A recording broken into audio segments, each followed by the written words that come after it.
at the house of King Nanda and Queen Yashoda. Not only Rohini, but many others in the Yadu dynasty were scattered all over the country due to their fear of the atrocities of Kamsa. Some of them were even living in the caves of the mountains. The Lord thus informed Yogamaya, "Under the imprisonment of Kamsa are Devaki and Vasudev, and at the present moment my plenary expansion Shesha is within the womb of Devaki. You can arrange the transfer of Shesha from the womb of Devaki to the womb of Rohini. After this arrangement, I am personally going to appear in the womb of Devaki with my full potencies. Then I shall appear as the son of Devaki and Vasudev, and you shall appear as the daughter of Nanda and Yashoda in Vrindavan. Since you will appear as my contemporary sister, and since you will quickly satisfy desires for sense gratification, people within the world will worship you with all kinds of valuable presentations: incense, candles, flowers, and offerings of sacrifice. People who are after materialistic perfection will worship you under the different forms of your expansions, which will be named Durga, Bhadrakali, Vijaya, Vaishnavi, Kumuda, Chandika, Krishna, Madhavi, Kanyaka, Maya, Narayani, Ishani, Sharada, and Ambika." Krishna and Yogamaya appeared as brother and sister, the supreme powerful and the supreme power. Although there is no clear distinction between the powerful and the power, power is always subordinate to the powerful. Those who are materialistic are worshippers of the power, but those who are transcendental are worshippers of the powerful. Krishna is the supreme powerful, and Durga is the supreme power within the material world. Actually, people in the Vedic culture worship both the powerful and the power. There are many hundreds and thousands of temples of Vishnu and Devi, and sometimes they are worshipped simultaneously. The worshipper of the power, Durga, or the external energy of Krishna, may achieve all kinds of material success very easily, but anyone who wants to be elevated transcendentally must engage in worshipping the powerful in Krishna consciousness. The Lord also declared to Yogamaya, "My plenary expansion Ananta Shesh is within the womb of Devaki. On account of being forcibly attracted to the womb of Rohini, he will be known as Sankarshan and will be the source of all spiritual power, or Bala, by which one can attain the highest bliss of life, which is called Ramana. Therefore, the plenary portion Ananta will be known after his appearance either as Sankarshan or as Balaram." In the Upanishads, it is stated, "Nayam Atma Bala Hinena Labhya." The purport is that one cannot attain the supreme platform of self-realization without being sufficiently favored by Balaram. Bala does not mean physical strength. No one can attain spiritual perfection by physical strength. One must have the spiritual strength which is infused by Balaram or Sankarshan.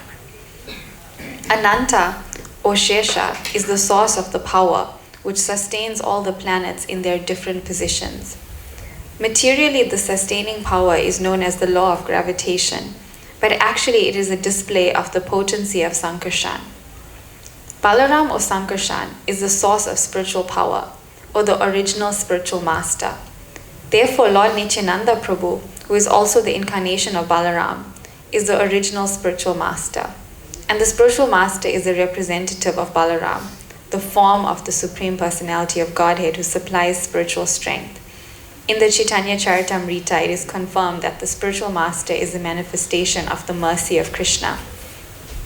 Thus ordered by the Supreme Personality of Godhead, Yogamaya circumambulated the Lord and then appeared within this material world according to his order.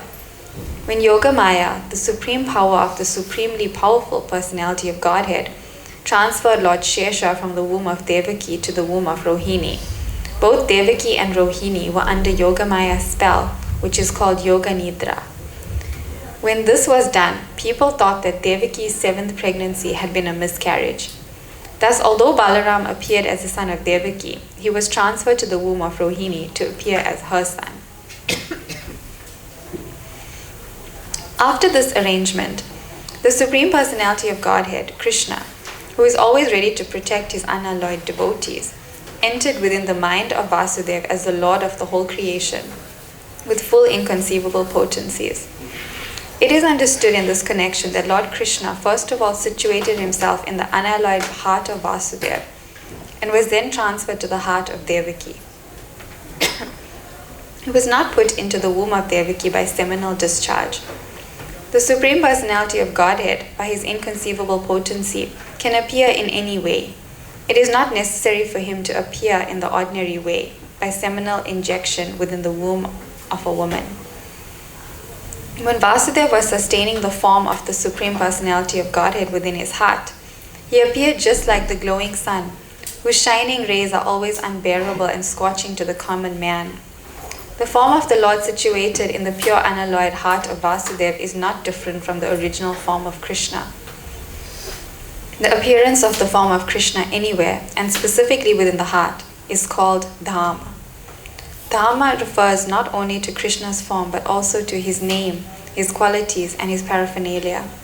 Everything becomes manifest simultaneously.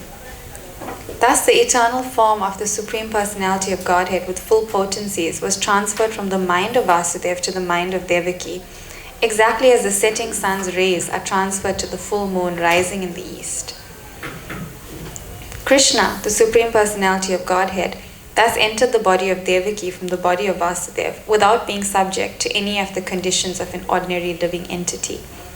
Since Krishna was there, it is to be understood that all his plenary expansions such as Narayan and incarnations like Lord Nrsimha and Varaha were with him, and they also were not subject to the conditions of material existence. In this way, Devaki became the residence of the Supreme Personality of Godhead, who is one without a second and the cause of all causes. Devaki became the residence of the Absolute Truth, but because she was confined within the house of Kamsa, she looked just like a suppressed fire, or like misused education. When fire is kept in a jug, the illuminating rays of the fire cannot be very much appreciated. Similarly, misused knowledge, which does not benefit the people in general, is not very much appreciated. So Devaki was kept within the prison walls of Kamsa's palace, and no one could see her transcendental beauty, which resulted from her conceiving the Supreme Personality of Godhead. Kamsa, however, saw the transcendental beauty of his sister Devaki, and he at once concluded that the Supreme Personality of Godhead had taken shelter in her womb. She had never before looked so wonderfully beautiful. He could distinctly understand that there was something wonderful within the womb of Devaki. In this way, Kamsa became perturbed because he was sure that the Supreme Personality of Godhead, who would kill him in the future, had now come. Kamsa began to think, what is to be done with Devaki? Surely she has Vishnu or Krishna within her womb, so it is certain that Krishna has come to execute the mission of the demigods. And even if I immediately kill Devaki, his mission cannot be frustrated. Kamsa knew very well that no one can frustrate the purpose of Vishnu. Any intelligent man can understand that the laws of God cannot be violated. His purpose will be served in spite of all impediments offered by the demons. Kamsa thought, if I kill Devaki at the present moment, Vishnu will enforce his supreme will more vehemently. To kill Devaki just now would be a most abominable act. No one desires to kill his reputation, even in an awkward situation. If I kill Devaki now, my reputation will be spoiled. Devaki is a woman and she is under my shelter. She is pregnant, and if I kill her, immediately my reputation, the results of my pious activities, and my duration of life will all be finished. He further deliberated. A person who is too cruel is as good as dead, even in this lifetime. No one likes a cruel person during his lifetime, and after his death, people curse him. On account of his self-identification with the body, he must be degraded and pushed into the darkest region of hell. Kamsa thus meditated on all the pros and cons of killing Devaki at this time. Kamsa finally decided not to kill Devaki right away, but to wait for the inevitable future. But his mind became absorbed in animosity against the personality of Godhead. He patiently waited for the delivery of the child, expecting to kill him, as he had done previously with the other babies of Devaki. Thus being merged in the ocean of animosity against the personality of Godhead, he began to think of Krishna or Vishnu while sitting, while sleeping, while walking, while eating, while working, in all the situations of his life. His mind became so much absorbed with the thought of the Supreme Personality of Godhead that indirectly he could see only Krishna or Vishnu around him. Unfortunately, although his mind was so absorbed in the thought of Vishnu, he is not recognized as a devotee because he was thinking of Krishna as an enemy. The state of mind of a great devotee is also to be always absorbed in Krishna, but a devotee thinks of him favorably, not unfavorably. To think of Krishna favorably is Krishna consciousness, but to think of Krishna unfavorably is not Krishna consciousness. At this time, Lord Brahma and Lord Shiva, accompanied by great sages like Narada and followed by many other demigods, invisibly appeared in the house of Kamsa. They began to pray to the Supreme Personality of Godhead in select verses, which are very pleasing to the devotees and which award fulfillment of their desires. The first words they spoke acclaimed that the Lord is true to his vow. As stated in the Bhagavad-Gita, Krishna descends to this material world just to protect the pious and destroy the impious. That is his vow.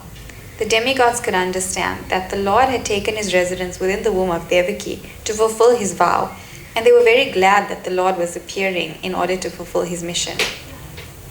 Then the demigods addressed the Lord as Satyam Param, or the Supreme Absolute Truth. Everyone is searching after the truth. That is the philosophical way of life. The demigods give information that the Supreme Absolute Truth is Krishna. One who becomes fully Krishna conscious can attain the Absolute Truth. Krishna is the Absolute Truth because, unlike relative truth, he is truth in all the three phases of eternal time. Time is divided into past, present, and future. Krishna is truth always, past, present, and future. In the material world, everything is being controlled by supreme time, in the course of past, present, and future. But before the creation, Krishna was existing, and when there is creation, everything is resting in Krishna. And when this creation is finished, Krishna will remain. Therefore, he is the absolute truth in all circumstances. If there is any truth within this material world, it emanates from the supreme truth, Krishna. If there is any opulence within this material world, the cause of the opulence is Krishna. If there is any reputation within this material world, the cause of the reputation is Krishna. If there is any strength within this material world, the cause of such strength is Krishna. If there is any wisdom and education within this material world, the cause of such wisdom and education is Krishna. Therefore, Krishna is the source of all relative truths.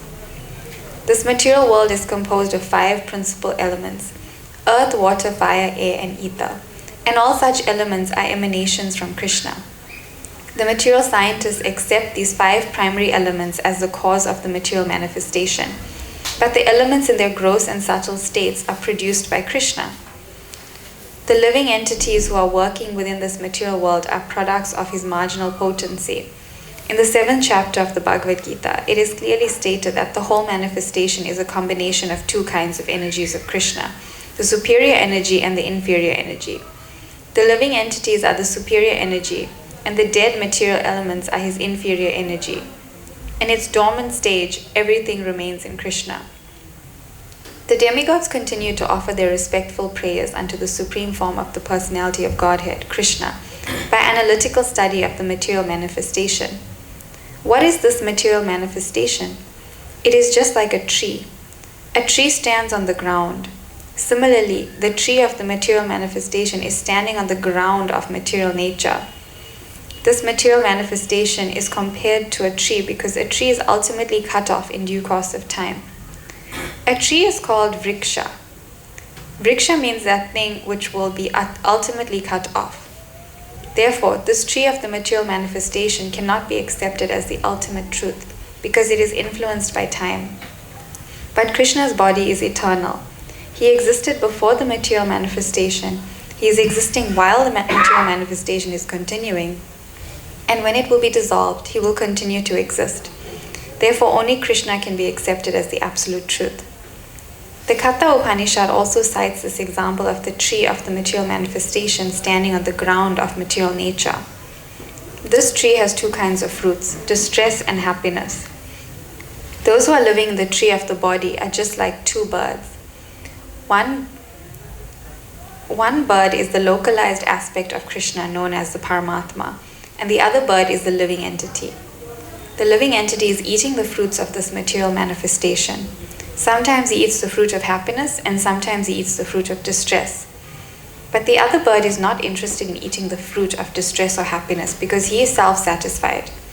The Katha Upanishad states that one bird on the tree of the body is eating the fruits, and the other bird is simply witnessing. The roots of this tree extend in 3 directions. This means that the root of the tree is the 3 modes of material nature: goodness, passion, and ignorance. Just as the tree's root expands, so, by association of the modes of material nature, goodness, passion, and ignorance, one expands his duration of material existence. The tastes of the fruits are 4 kinds: religiosity, economic development, sense gratification, and ultimately liberation. According to the different associations in the 3 modes of material nature, the living entities are tasting different kinds of religiosity, different kinds of economic development, different kinds of sense gratification, and different kinds of liberation. Practically all material work is performed in ignorance. But because there are 3 qualities, sometimes the quality of ignorance is covered with goodness or passion.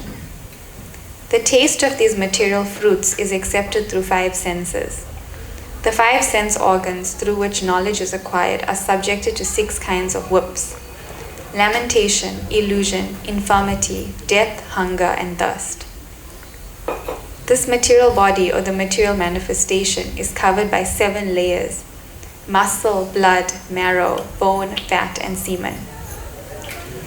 The branches of the tree are 8: earth, water, fire, air, ether, mind, intelligence, and ego. There are 9 gates in this body: the 2 eyes, 2 nostrils, 2 ears, 1 mouth, 1 genital, 1 rectum. And there are 10 kinds of internal air passing within the body: prana, apana, udana, vyana, samana, etc. The 2 birds seated in this tree, as explained above, are the living entity and the localized Supreme Personality of Godhead, Paramatma. The root cause of the material manifestation described here is the Supreme Personality of Godhead. The Supreme Personality of Godhead expands himself to take charge of the 3 qualities of the material world. Vishnu takes charge of the mode of goodness, Brahma takes charge of the mode of passion, and Lord Shiva takes charge of the mode of ignorance. Brahma, by the mode of passion, creates this manifestation.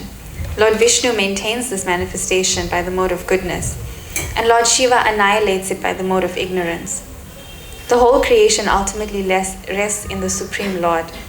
He is the cause of creation, maintenance, and dissolution, and when the whole manifestation is dissolved, in its subtle form as his energy, it rests within his body. At present, the demigods prayed, the Supreme Lord Krishna is appearing just for the maintenance of this manifestation. Actually, the Supreme Cause is one, but less intelligent persons, being deluded by the 3 modes of material nature, see that the material world is manifested through different causes.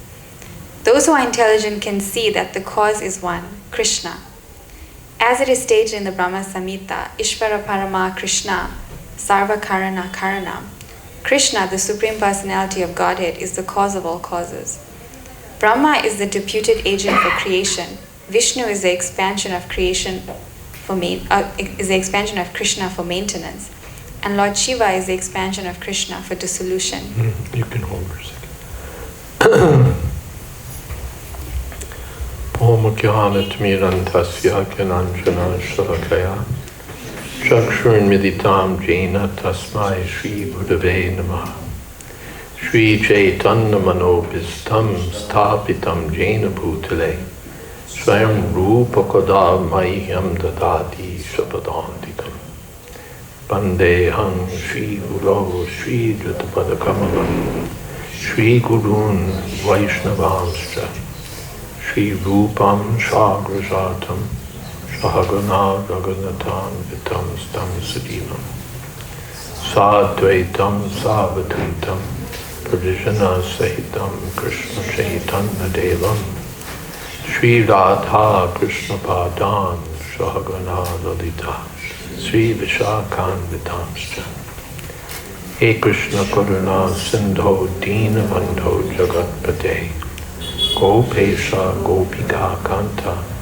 Radha Kanta Namostute Tapta Kamshana Gaurangi Radhe Vrindavaneshwari Vrishabhanu Sute Devi Pranamami Hori Priye Vanchakolpatarubhyascha Kripasindhobhyevacha Paditanam Bhavanebhyo Vaishnavebhyo Namo Namah Shri Krishna Chaitanya Prabhu Nityananda Shri Advaita Gadadhar Shivasadi Gaur Bhaktivinoda Hare Krishna Hare Rama Rama Rama Hare Hare. These prayers are quite substantial, so I thought we might chunk things up a little bit, just as we did with prayers by the personified Vedas. Perhaps you've heard the pastime where Srila Prabhupada was in New Vrindavan for Janmashtami and Vyas Puja. And for the Janmashtami, Prabhupada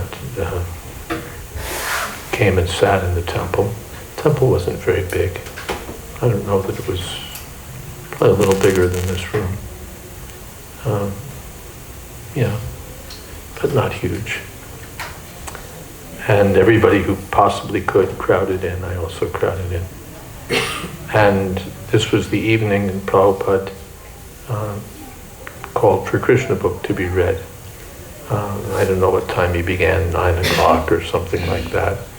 The idea being that reading would go on and on.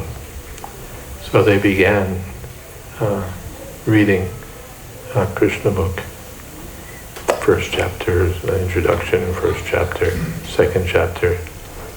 And the room now is filled with people, and everybody's sort of packed in tight, and there's people at the windows looking in, and there's no air. And the devotees are falling asleep. And in particular, the sannyasis were lined up in front of Prabhupada's Vyasasana, and you could see the dandas going like this. Like dowsing rods, you know. And Prabhupada just sat there alert, listening to the reading. And, I'm pinching myself and doing whatever else I could to stay asleep, to stay awake. And it's going on and going on and going on. And everybody who felt so fortunate to be in the temple room with Prabhupada by now probably wished they were outside. And that finally Prabhupada said, "All right, I think you are feeling a little sleepy." And he ended the reading. In this chapter, prayers by the personified Vedas. So it's a little substantial, heavy philosophy. We heard, of course, about Kamsa and his mentality. His almost bizarre mentality. He knows that this is Vishnu, and that Vishnu's plans can't be thwarted. But at the same time, he's determined to kill Vishnu. So he's obviously a person who's not thinking clearly. But this is how he's thinking. So we also heard how Krishna arranged with Yogamaya for Balaram to appear first in the womb of Devaki, and then for Yogamaya to transfer him to the womb of Rohini. So when that happened, everyone thought that Devaki had had a miscarriage, but this was Yogamaya's arrangement. And Krishna told Yogamaya that you'll also appear as my contemporary sister. So the setup is there, and then Krishna appeared in the womb of Devaki, transferred from the heart or mind of Vasudeva to the heart or mind of Devaki. And the demigods all knew that Krishna is there, so they assemble in the prison house and they offer these prayers to the unseen personality of Godhead. Here, we hear that the Lord is like that the body of the living entities are is like a tree, and the details of the tree are described, metaphorical tree of the body with all its various components. And then we hear that the Lord and the Supersoul are both there, and that the Lord is the cause of the whole creation. He's the cause, he's the maintainer, he's the annihilator. He's present in all three phases of time, but those who are not Krishna conscious are unable to see him. Only the devotees can see that behind everything is the arrangement of the Supreme Personality of Godhead. Any questions or comments so far?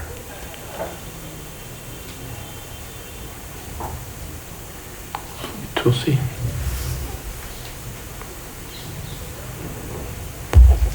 Hare Krishna Maharaj.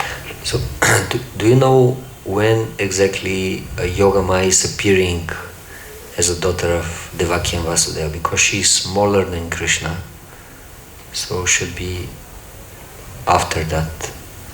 She's smaller? Means? Means she's the younger sister of. Oh, I see. Of Krishna. But sorry.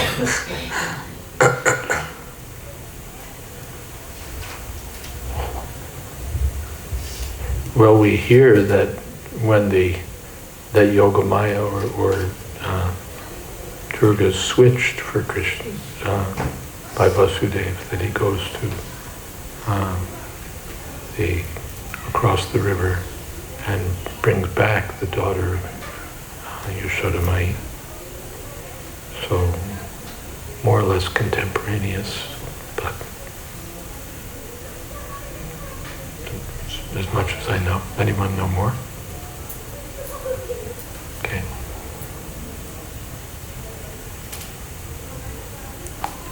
And she appears, as mentioned in the text, and she's known by so many different names. As we find today, there's so many names of Durga. And she's worshipped by so many people for material boons. Maharaj, here it was written that this material world is like a tree. So the body is compared to a tree. Yes. The body is compared to a tree. The body is, but in Bhagavad-Gita, yeah. Urvamula Dashaka. Yeah. Lots of things are compared to trees. Trees are easily available and for comparison. So you can compare the material world to a tree, you can compare the body to a tree. I'm sure there are many other things you can compare to a tree. So this spiritual world is also a tree whose perverted reflection is this material world. But we as a living entity, we are thinking that this perverted reflection, it is the real thing. And then our existence is there, we are trying to. So even if we like truly identified that this is the real tree, spiritual trees, still the reflection will still exist. Yeah, because you're not the only living entity in existence. Yes. So as we exist in a spiritual world, so our perverted existence should there be in the material world also. Is it like this? No, it's not that when you exist in the spiritual world, you have some sort of materially perverted counterpart who's dragging on in the material world. No, you go back to Godhead, back to the spiritual world. That's it. No shadow and hokshuja still hanging out here. You're gone. So again, metaphors are not exactly literal. it's not that if there's a perverted reflection of a tree, it has to the metaphor has to carry through to every aspect of existence. It's to give us an idea. Also, Maharaj, like here, not that everything in the spiritual world has to be reflected here. And especially you don't have to be reflected here. So here, Maharaj, different things of material world are mentioned, and it is said that like this statement, if there is any truth within this material world, it emanates from the supreme truth, Krishna. If there is any opulence in the material world, and then at the end it is written, Krishna is the source of all relative truths. So if Krishna, from Krishna these relative truths are coming, but Krishna is absolute truth. So why they are called relative truth? They should be absolute truth, because if the source is absolute, then the product is also absolute. No. Just like you're standing in the sunshine and you have a shadow. So your body is the truth, and the shadow is relative to your body. If you raise your hand, your shadow raises its hand. If you turn, the shadow turns. If you move, the shadow moves. So the shadow is relative to you. But the shadow doesn't have the same substantiality that you have. Even though you're substantial, your shadow is not substantial. So even though the personality of Godhead is the ultimate substance, the material world is not substantial. Even though it resembles in some ways the absolute truth.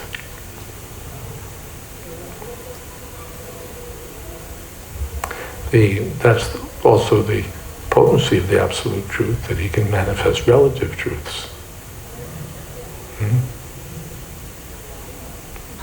Finally, everything is relative to the personality of Godhead. Everything is dependent on the personality of Godhead. Personality of Godhead is independent. Everything else is dependent. In that sense, everything is relative to Krishna. We're all thinking that we're independent. In that sense, that we're absolute truths, that we independently exist. We can do as we like. And it's not true. We're dependent. So we're relative. Relative to whom? Relative to Krishna.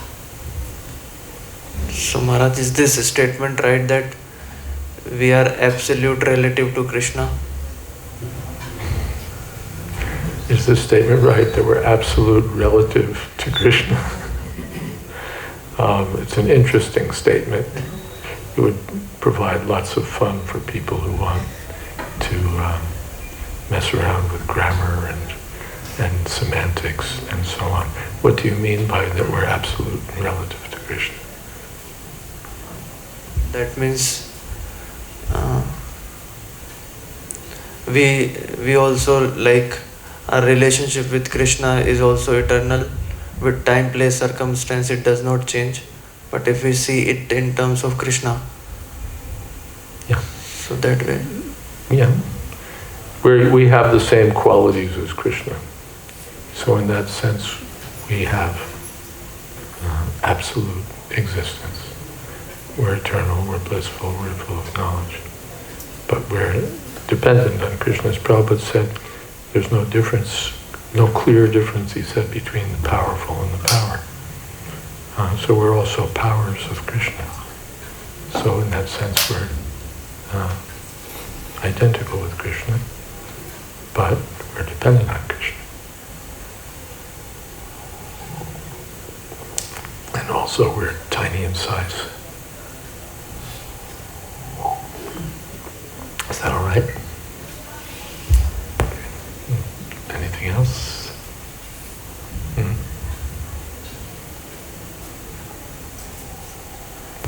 Hare Krishna. We often hear that example of two birds in a tree. One is busy and the other one is witnessing. Paramatma is witnessing. But I was wondering, doesn't Paramatma also take an active role in the relationship, the interaction between the soul and its interaction with matter, tracking with its karma? The distinction between the two made there is that the one bird is eating fruits of the tree. The other bird's not eating. The little bird, the living entity bird, is busy eating the fruits of material life, sometimes bitter, sometimes sweet. But the other bird, Krishna, he's not sampling the fruits of this tree to see whether they're enjoyable or not enjoyable. He's watching. But yes, he also takes part in the Amritasmitirgyanamapohanamcha. He gives knowledge, forgetfulness, remembrance. So he's not just entirely, he's not inactive, but he has no business with taking part in trying to enjoy the material world. Is that okay? Anything else? Let us read on.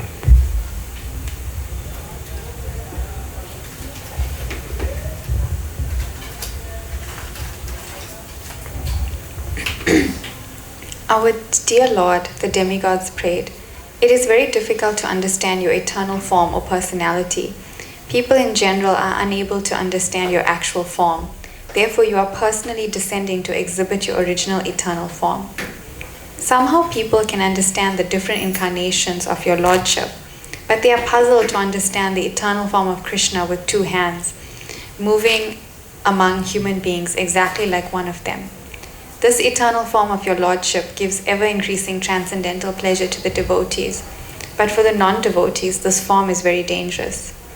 As stated in the Bhagavad-Gita, Krishna is very pleasing to the sadhus, paritranaya sadhunam. But this form is very dangerous for the demons because Krishna also descends to kill the demons. He is therefore simultaneously pleasing to the devotees and dangerous to the demons. Our dear lotus-eyed Lord, you are the source of pure goodness. There are many great sages who simply by samadhi or transcendentally meditating upon your lotus feet and thus being absorbed in your thought have easily transformed the great ocean of nescience created by the material nature into no more than the water in a calf's hoof print. The purpose of meditation is to focus the mind upon the personality of Godhead, beginning from his lotus feet. Simply by meditation on the lotus feet of the Lord, great sages cross over this vast ocean of material existence without difficulty. O self-illuminated one, the great saintly persons who have crossed over the ocean of nescience by the help of the transcendental boat of your lotus feet have not taken away that boat. It is still lying on this side. If one takes a boat to cross over a river, the boat also goes with one to the other side of the river. And so when one reaches the destination, how can the same boat be available to those who are still on this side? To answer this difficulty, the demigods say in their prayer that the boat of the Lord's lotus feet is not taken away. The devotees still remaining on this side are able to pass over the ocean of material nature because the pure devotees do not take the boat with them when they cross over. When one simply approaches the boat, the whole ocean of material nescience is reduced to the size of the water in a calf's hoof print. Therefore, the devotees do not need to take the boat to the other side. They simply cross the ocean immediately. Because the great saintly persons are compassionate toward all conditioned souls, the boat is still lying on the side. In other words, one can meditate upon the lotus feet of the Lord at any time, and by so doing, one can cross over the great ocean of material existence. Meditation means concentration upon the lotus feet of the Lord. Lotus feet indicate the Supreme Personality of Godhead. But those who are impersonalists do not recognize the lotus feet of the Lord, and therefore their object of meditation is something impersonal. The demigods express their mature verdict that persons who are interested in meditating on something void or impersonal cannot cross over the ocean of nescience. Such persons are simply imagining that they have become liberated. O lotus-eyed Lord, their intelligence is contaminated because they fail to meditate upon the lotus feet of your Lordship. As a result of this neglectful activity, the impersonalists fall down again into the material way of conditioned life, although they may temporarily rise to the point of impersonal realization. Impersonalists undergo severe austerities and penances to merge themselves into the Brahman effulgence, impersonality of Godhead. One cannot achieve liberation from the bondage of fruitive activities.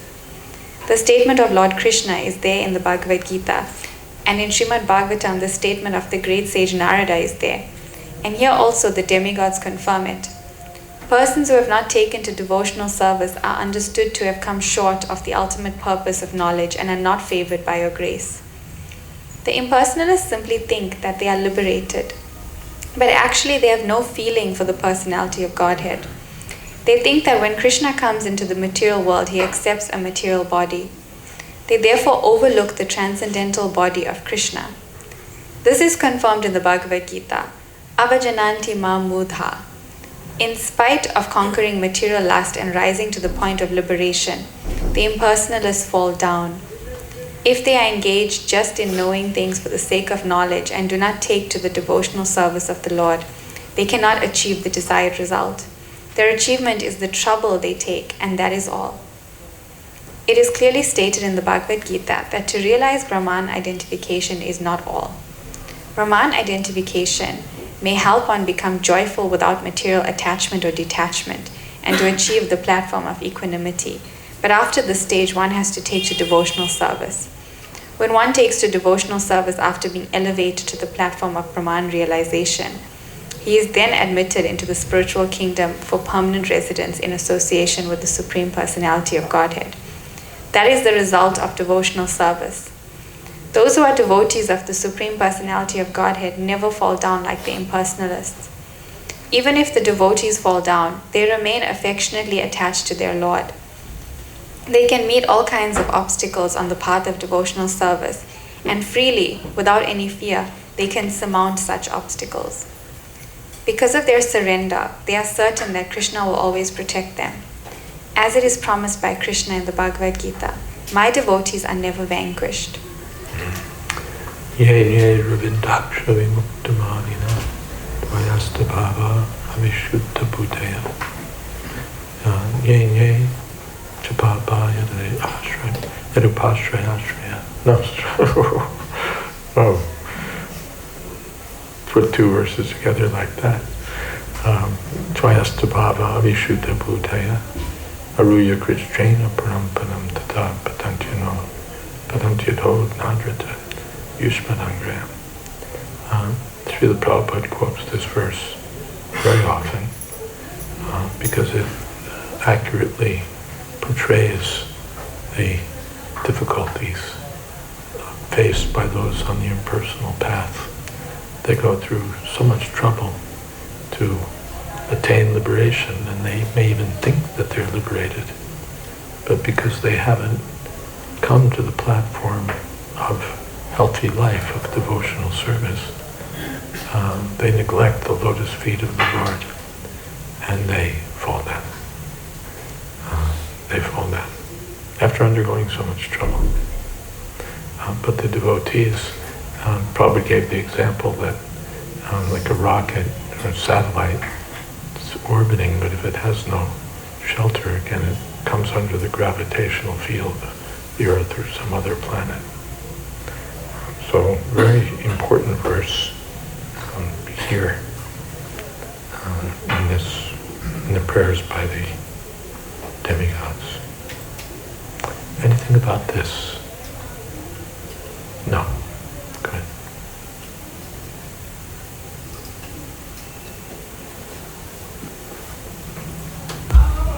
Our dear Lord, the demigods continued, you have appeared in your original unalloyed form, the eternal form of goodness, for the welfare of all living entities within this material world. Taking advantage of your appearance, all of them can now very easily understand the nature and form of the Supreme Personality of Godhead. Persons who belong to the 4 divisions of the social order, the brahmacharis, grihastas, vanaprasthas, and sannyasis, can all take advantage of your appearance. Dear Lord, husband of the goddess of fortune, devotees who are dovetailed in your service do not fall down from their high position like the impersonalists. Being protected by you, the devotees are able to traverse over the heads of many of Maya's commanders-in-chief, who can always put stumbling blocks on the path of liberation.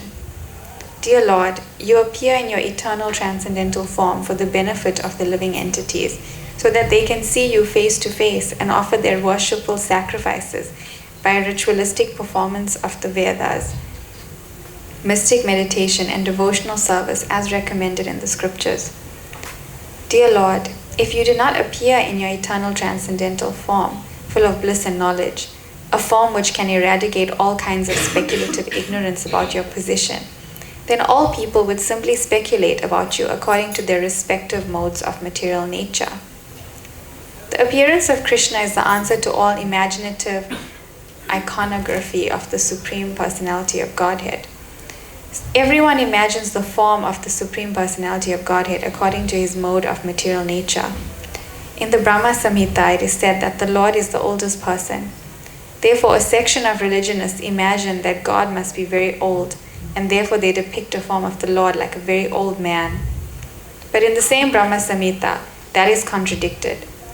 Although he is the oldest of all living entities, he has his eternal form as a fresh youth. The exact words used in this connection in Srimad Bhagavatam are Vijnanam Ajnana Vidapam Arjuna. Vijnanam means transcendental knowledge of the Supreme Personality of Godhead. Vijnanam is also experienced knowledge. Transcendental knowledge has to be accepted by the descending process of disciplic succession, as Brahma presents the knowledge of Krishna in the Brahma Samhita. The Brahma Samhita is Vijnanam as realized by Brahma's transcendental experience. And in that way, he presented the form and the pastimes of Krishna in the transcendental abode. This knowledge is Ajnana Vidapam Arjanam, that which can smash all kinds of speculation and ignorance. People are imagining the form of the Lord.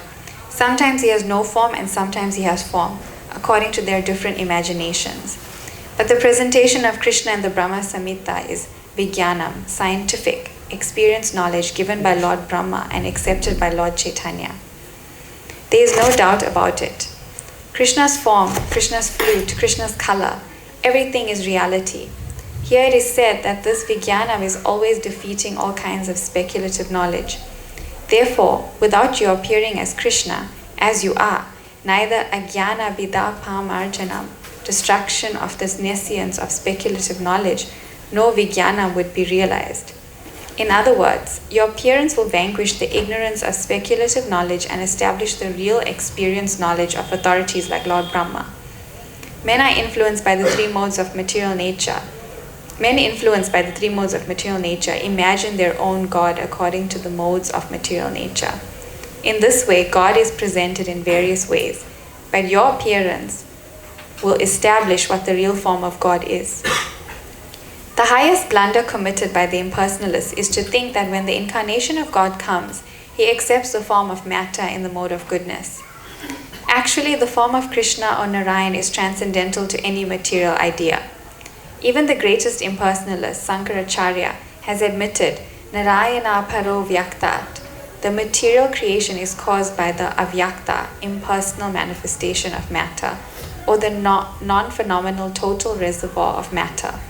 But Krishna is transcendental to that material conception. That is expressed in Srimad Bhagavatam as Shuddha Sattva, or transcendental goodness. He does not belong to the material mode of goodness, and he is above the position of material goodness. He belongs to the transcendental eternal status of bliss and knowledge. Dear Lord, when you appear in your different incarnations, you take different names and forms according to different situations. Lord Krishna is your name because you are all attractive. You are called Shama Sundar because of your transcendental beauty. Shama means blackish, yet it is said that you are more beautiful than thousands of cupids, Kandarpa Koti Kamaniya. Although you appear in a color which is compared to the blackish cloud, because you are the transcendental absolute, Your beauty is many, many times more attractive than the delicate body of Cupid. Sometimes you are called Giridhari because you lifted the hill known as Govardhan. You are sometimes called Nanda Nandana or Vasudev or Devaki Nandana because you appear as the son of Maharaj Nanda or Vasudev or Devaki. Impersonalists think that your many names or forms are given according to a particular type of work and quality because they accept you from the position of a material observer. Our dear Lord, the way of understanding is not to study your absolute nature, form, and activities by mental speculation. One must engage himself in devotional service. Then one can understand your absolute nature and your transcendental form, names, and qualities. Actually, only a person who has a little taste for the service of your lotus feet can understand your transcendental nature or form and qualities. Others may go on speculating for millions of years, but it is not possible for them to understand even a single part of your actual position. In other words, the Supreme Personality of Godhead, Krishna, cannot be understood by the non-devotees because there is a curtain of Yoga Maya which covers Krishna's actual features. As confirmed in the Bhagavad-Gita, Naham Prakasha Sarvasya. The Lord says, I am not exposed to anyone and everyone. When Krishna came, he was actually present on the battlefield of Kurukshetra, and everyone saw him. But not everyone could understand that he was the Supreme Personality of Godhead. Still, everyone who died in his presence attained complete liberation from material bondage and was transferred to the spiritual world. O Lord, the impersonalists or non-devotees cannot understand that your name is identical with your form. Since the Lord is absolute, there is no difference between his name and his actual form. In the material world, there is a difference between form and name. The mango fruit is different from the name of the mango. One cannot taste the mango fruit simply by chanting, mango, mango, mango. But the devotee who knows that there is no difference between the name and the form of the Lord chants, Hare Krishna, Krishna Krishna, Hare Hare, Hare Rama, Rama Rama, Hare Hare, and realizes that he is always in Krishna's company. For persons who are not very advanced in absolute knowledge of the Supreme, Lord Krishna exhibits his transcendental pastimes. Such persons can simply think of the pastimes of the Lord and get full benefit. Since there is no difference between the transcendental name and form of the Lord, there is no difference between the transcendental pastimes and the form of the Lord. For those who are less intelligent, like women, laborers, or the mercantile class, the great sage Vyasadeva wrote the Mahabharata. In the Mahabharata, Krishna is present in his different activities. The Mahabharata is history, and simply by studying, hearing, and memorizing the transcendental activities of Krishna, the less intelligent can also gradually rise to the standard of pure devotees.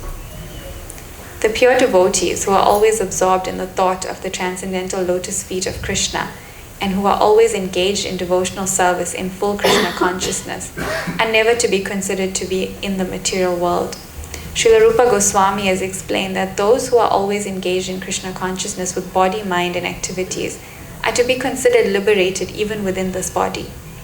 This is confirmed in the Bhagavad-Gita. Those who are engaged in the devotional service of the Lord have already transcended the material position. Krishna appears in order to give a chance to both the devotees and the non-devotees for realization of the ultimate goal of life. The devotees get the direct chance to see him and worship him. Those who are not on that platform get the chance to become acquainted with his activities and thus become elevated to the same position. Our dear Lord, O Supreme Controller, when you appear on earth, all the demons like Kamsa and Jarasandha will be vanquished, and all good fortune will be ushered into the world. When you walk on the globe, your lotus feet will impress on the ground the marks of your souls, such as the flag, the trident, and the thunderbolt. Thus you will grace both the earth and us on the heavenly planets, who shall see those marks. O dear Lord, the demigods continued, you are unborn. Therefore, we do not find any reason for your appearance other than for your pleasurable pastimes. Although the reason for the appearance of the Lord is stated in the Bhagavad-Gita, he descends just to give protection to the devotees and vanquish the non-devotees. Actually, he descends for his pleasure, meeting with the devotee, for his pleasure meeting with the devotees, not really to vanquish the non-devotees. The non-devotees can be vanquished simply by one kick of material nature. The actions and reactions of material nature, creation, maintenance, and annihilation, are being carried out automatically. But simply by taking shelter of your holy name, the devotees are fully protected, because your holy name and your personality are non-different. The protection of the devotees and the annihilation of the non-devotees are actually not the business of the Supreme Personality of Godhead. When he descends, it is just for his transcendental pleasure. There cannot be any other reason for his appearance. Our dear Lord, you are appearing as the best of the Yadu dynasty, and we are offering our respectful, humble obeisances unto your lotus feet. Before this appearance, you also appeared as the fish incarnation, as the horse incarnation, as the tortoise incarnation, as the half-man, half-lion incarnation, as the boar incarnation, as the swan incarnation, as King Ramachandra, as Parashurama, and as many other incarnations. You appeared just to protect the devotees, and we request you in your present appearance as the Supreme Personality of Godhead Himself to give us similar protection all over the three worlds and remove all obstacles for the peaceful execution of our lives. Dear Mother Devaki, within your womb is the Supreme Personality of Godhead, appearing along with all His plenary expansions. He is the original Personality of Godhead, appearing for our welfare. Therefore, you should not be afraid of your brother, the King of Boja. Your son, Lord Krishna, who is the original Personality of Godhead, will appear for the protection of the pious Yadu dynasty. The Lord is appearing not alone but accompanied by his immediate plenary portion, Baladev. Devaki was very much afraid of her brother Kamsa because he had already killed so many of her children. So she was very anxious about Krishna. In the Vishnu Purana, it is stated that in order to pacify Devaki, all the demigods, along with their wives, used to visit her to encourage her not to be afraid that her son would be killed by Kamsa. Krishna, who was within her womb, was to appear not only to diminish the burden of the world, but specifically to protect the interests of the Yadu dynasty, and certainly to protect Devaki and Vasudeva. It is understood that Krishna had been transferred from the mind of Vasudeva to the mind of Devaki, and from there to her womb. Thus all the demigods worshipped Devaki, the mother of Krishna. After thus worshipping the transcendental form of the Lord, all the demigods, with Lord Brahma and Lord Shiva placed in front, departed for their heavenly abodes. Thus ends the Bhaktivedanta purport of the second chapter of Krishna, prayers by the demigods for Lord Krishna in the womb.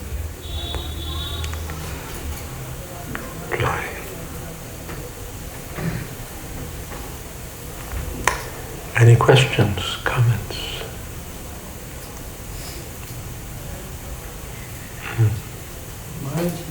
Hold on, we're giving you a microphone.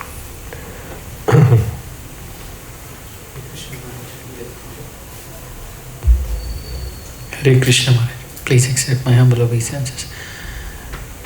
Can you elaborate a little on the distinction between transcendental goodness and material goodness, which is not tinged with mode of passion and ignorance? No, there's no difference. So Transcendental goodness, if goodness is not mixed with passion and ignorance, it's called Vishuddha Sattva.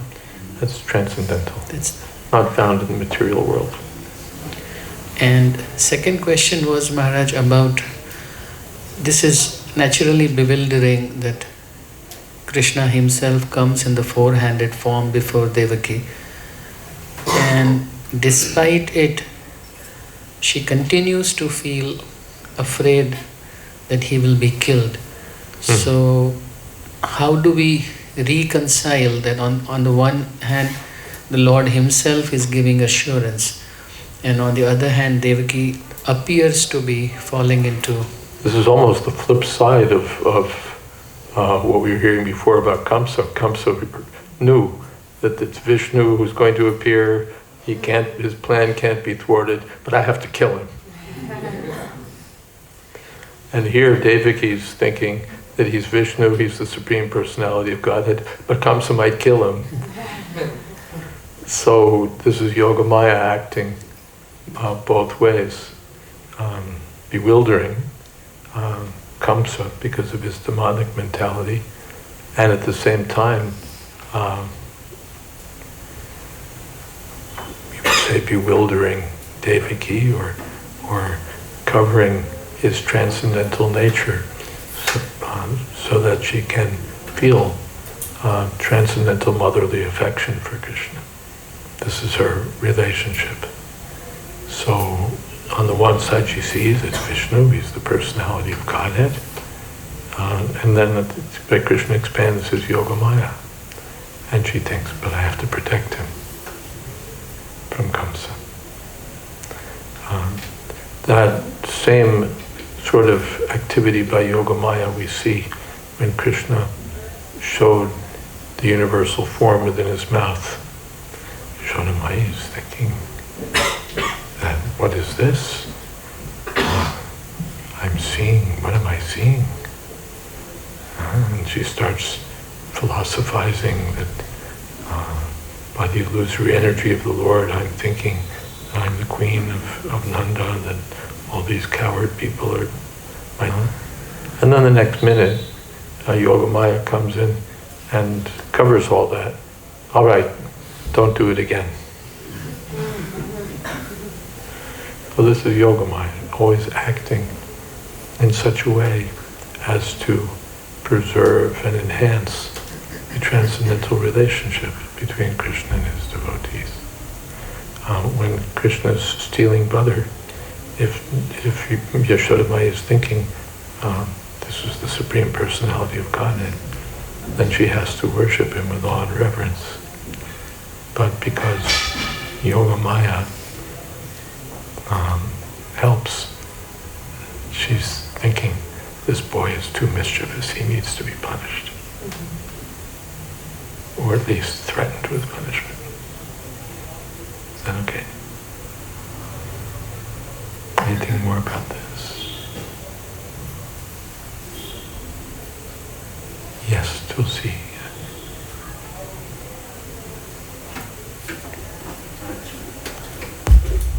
Hare Krishna.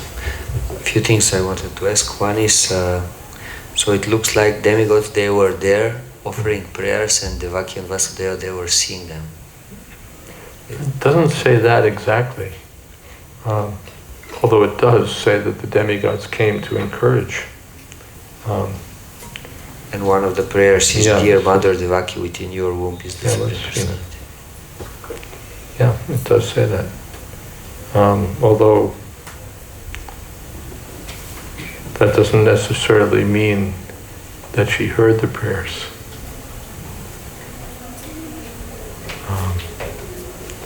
Doesn't necessarily mean that she heard the prayers, that they were intended for her.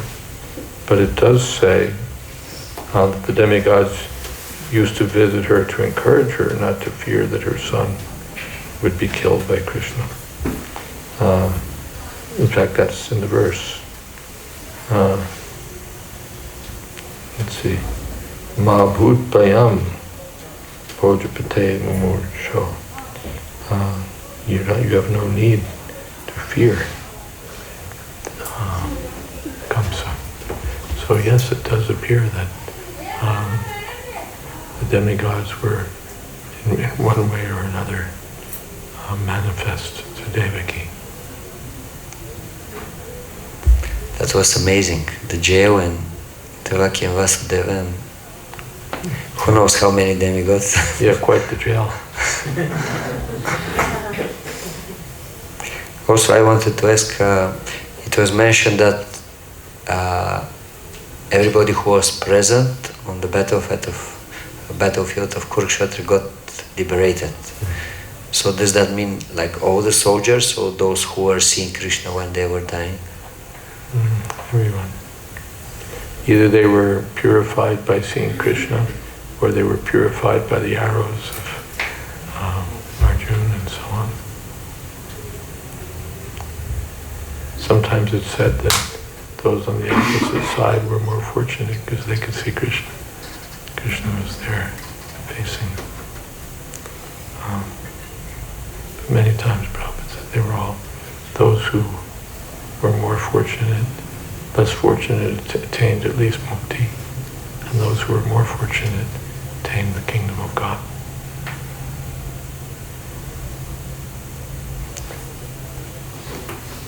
Something else? Yes. Hare Krishna.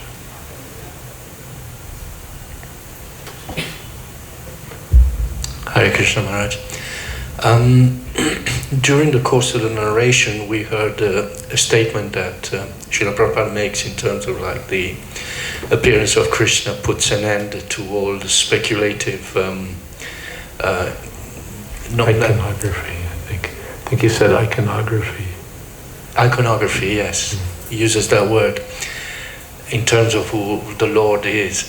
Now, is this statement meant to be for those that claim to be gods themselves, or in terms of other religions also?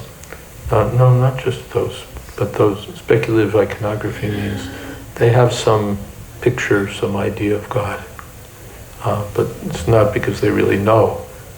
They speculate and think. That Prabhupada gives the example, and of course it's the you see this in the Sistine Chapel, the picture of wise old God with his beard and his creased face, reaching out and giving a spark of life to Adam. So it's a speculation. There's no description in the Bible that God has a beard and a creased face and he's an old man. But, well, God was there before everything, so he must be really old. He's the Father, our Father who art in heaven, so he's the Father. Father's at least a little old, and so on. So the artist speculates, which is what artists do. They picture things in their mind and think, it must look like this, it must look like that. And then you get whole generations of people who think of God, and then they see Michelangelo's Sistine Chapel God in their minds. So that's speculative iconography. And there may be other speculations about what God looks like, or what kind of form God has. So it's not because Michelangelo has that picture that God must be like that. But the Brahma Samhita gets explicit. He's Adya Purana Purusham, he's the oldest person, but Navayovanamcha, he's always youthful. And then we get Parahavatam Samasitam, Buddhasundarangam. He's wearing a peacock feather, and so on and so on. So it gets quite explicit. And therefore Prabhupada is, as we mentioned, he guided the artists in the details of the various paintings with reference to Shastra. That the Krishna looks like this, and Radharani looks like that, and the gopis look like this, and so on. So that we don't need to speculate. Thank you. Another point I wanted to make, there was, again, during the narration, a part where Mother Devaki is described as suppressed fire, I think. Yeah. And something about knowledge. Misused. Misused knowledge, okay. Isn't this the condition of like most people in the world, where their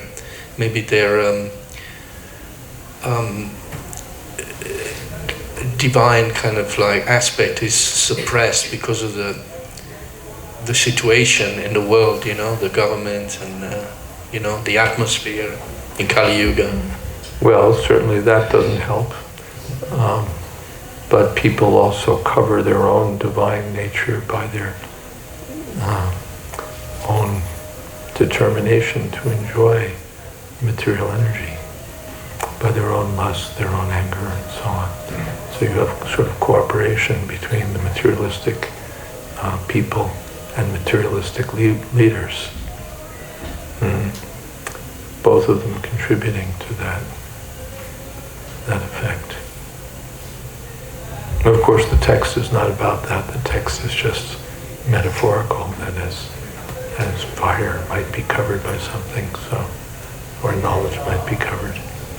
So Devaki's beauty was covered from the view of the people because she was in prison.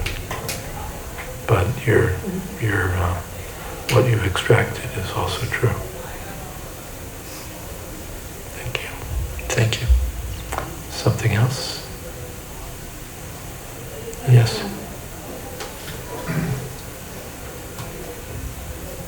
Hare Krishna. It was said that Sankaracharya said, material creation is caused by the impersonal manifestation of matter, but Krishna is transcendental to that material conception. And obviously the second part of that statement is correct. I was wondering, is there also truth to the first part, or is he saying that to dilute people? Because mostly we say that material creation is caused by the glance of Vishnu or by Brahma. There's a vyakto vyaktat sanatana. Parastasmatu bhavonyo vyakto vyaktat sanatana in the Bhagavad-Gita. The material nature is sometimes manifest and sometimes unmanifest. Sometimes it takes the form of the active material world, and sometimes the material elements are, you could say, in reserve. They exist, but they exist in an inactive form. So that's called a vyakta. And the Shankara says, Narayana para avyaktat. Narayana is above that. The impersonalists say that the form of God is a manifestation of matter. Or sometimes they say of total goodness, or sometimes they say of total ignorance. Yeah? Am I right, Gopinath? They have these ideas like that. But even Shankara, impersonalist number one, he says, no, Narayana is para, avyaktat. He's beyond even the unmanifest material nature. So he can't be a product of material nature because he's beyond it. But then when that matter is in an unmanifested state, dormant state, then that's not a cause yet, right? Because he's saying material creation is caused by the impersonal manifestation of matter. Well, yeah, but it gets activated. Let's see, let me go back to where you're reading. Or I can pick it up from here, I guess.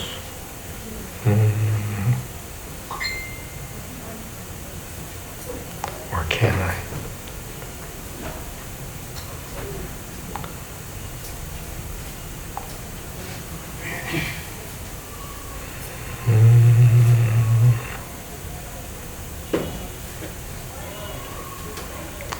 Yeah, I guess it's 28.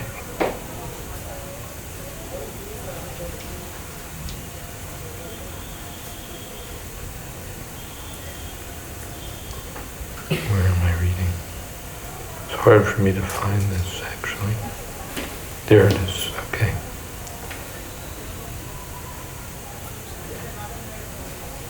The highest blunder committed by the impersonalist is to think that when the incarnation of God comes, he accepts the form of matter and the mode of goodness. But the form of Krishna, or Narayana, is transcendental to any material idea. Even Shankara has admitted, the material creation is caused by the avyakta, the impersonal manifestation of matter, or the non-phenomenal total reservoir of matter. So that's called pradhan. Matter has two aspects, pradhan and prakriti. Pradhan means the total aggregate of the material ingredients, but inactive. Nothing's happening. This is not Shastric, but I always think of it as like a warehouse of the material elements. You know, they're all reserved there. Prabhupada, I think, uses the word conserved, but they're not doing anything. They're inactive. But then the Lord casts his glance in the form of time, over the material nature. Material nature starts to cook. Material nature gets active. Starts to bubble and things happen. And it's described how, this is third canto, how the elements appear one after another, how the material nature unfolds. And so you get the false ego, and then you get in three different modes of nature, and you get the demigods, you get the mind, you get the intelligence, you get the senses, the active senses, the knowledge-gathering senses, you get the sense objects, you get all these things appearing before Brahma even does anything. The first creation by the Lord is the creation of all these material ingredients. It's like you hire a contractor, but first you buy all the stuff and have it on site. So Krishna has everything on site, and then Brahma is brought in, and he builds the universes and provides the bodies for the living entities and so on. But everything, the Prakriti Kriyamanani, we're all under the sway of Prakriti, the active material nature. But the inactive material nature is exactly that, inactive. It doesn't do anything. It sits. Because time has not yet entered. Prabhupada gave the example.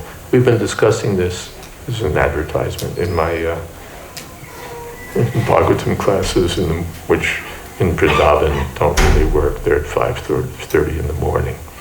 But they're reserved on YouTube. We're studying 3 days a week, Srimad Bhagavatam. So we're in this. We recently passed that section of Srimad Bhagavatam describing how this all happens in the third canto. Of course, there are other sections that repeat the same information.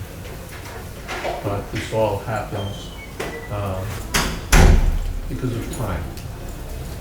Prabhupada gives the example that you have a pot sitting on a stove with water in it, and you have a flame.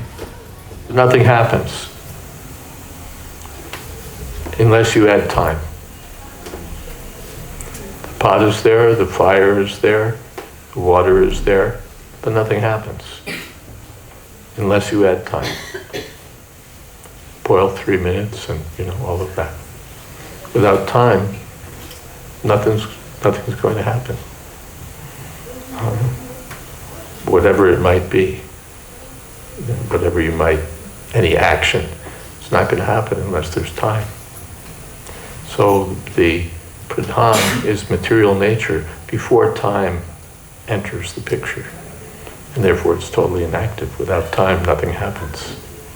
And when the Lord glances over material nature, his energy in the form of time gets everything going. So this inactive material nature is unmanifest, avyakta. Is that okay? Just to confirm if I understood right, so in this statement, Sankaracharya, he is stating that cause of a material creation is impersonal time.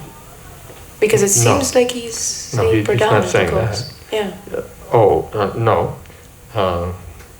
In creation, the active creation is caused by the inactive material elements. That's what he's saying. But that doesn't make sense. No, it's true. The active material nature, if you look behind that, you'll find the inactive material nature. So he's not wrong. But by what process does the inactive material nature get activated? I don't know what he says for that. But in any case, he's not wrong. The cause of Prakriti is pradhan. Pradhan is Prakriti in an inactive form. So he's not wrong there. But and he's certainly right here that beyond the pradhan is Narayan. And isn't it strange that then we take the first part of a statement as being half the truth, and then the second part we take the as whole full statement truth? is true. That behind the material, behind the active material nature, is the unmanifest material nature. And beyond manifest material nature is Narayan. Beyond the unmanifest material. The whole statement is true. Shankaracharya gets it going. Padri Narayan Maharaj said his father used to say even a stopped clock is right 2 times a day.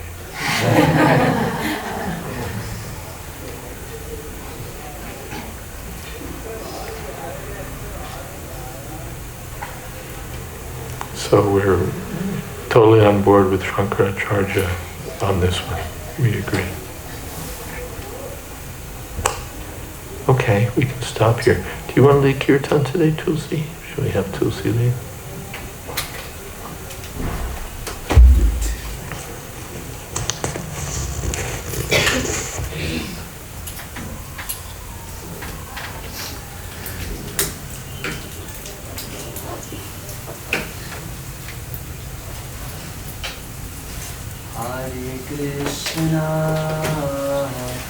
Hare Krishna, Krishna Krishna, Hare Hare, Hare Rama,